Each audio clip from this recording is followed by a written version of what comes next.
Well, earlier I spoke to the branding expert and former vice chairman of Saatchi & Saatchi, Rita Clifton, and I started by asking her whether the British sense of irony could be at risk under the new rules.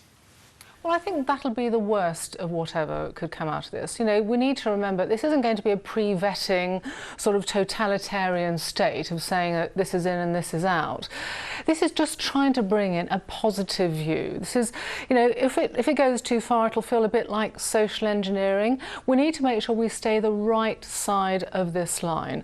There's been a lot of soul searching in the advertising and marketing community about what positive impact, you know, this media, this set of channels can really make on people's lives and people's perceptions. And so therefore this is a positive step. This is saying not just we hold a mirror to society and let people get on with it. This is actually thinking about what positive good can we make of it.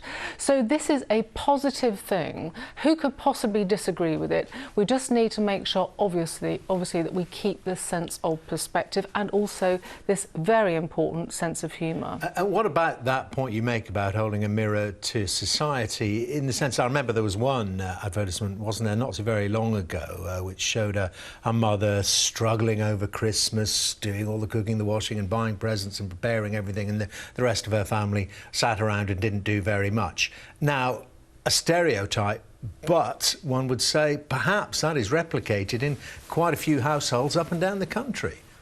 Yes, and you know, a situation like this, an example like that, is really how we need to make sure that we are moving things forward in a positive way, but we are not getting into the realms of social engineering. We're giving positive role models.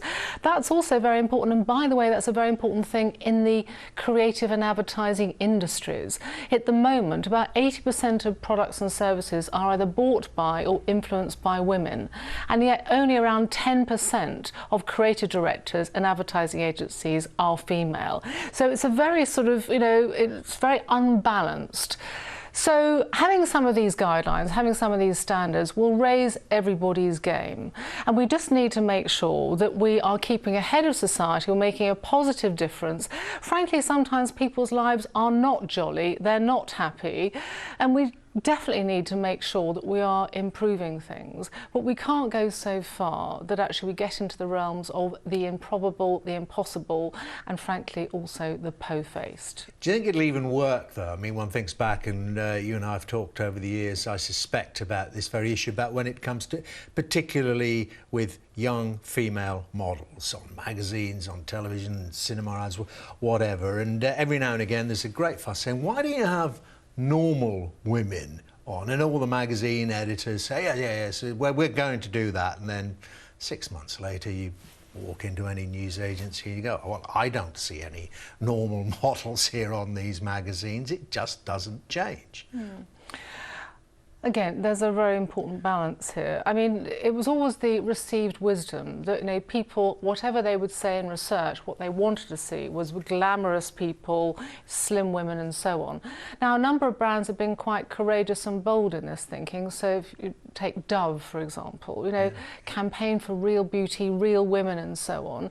And actually, even though that didn't emerge from, you know, convention, it really has broken some rules, broken some molds, and it's been highly successful. It's tapped into a rather different mentality, and I think that was a real step change, and we're seeing more step changes now, and not just in advertising but also in the way that we're looking at women on boards, women in senior management, women running countries. You know, we are moving, or we're nudging the peanut forward, and sometimes we manage to push it forward a little bit more, you know, at one time than another time. So this is a good development. It's a good development. It's a sensible development, and also it reflects how society is moving on.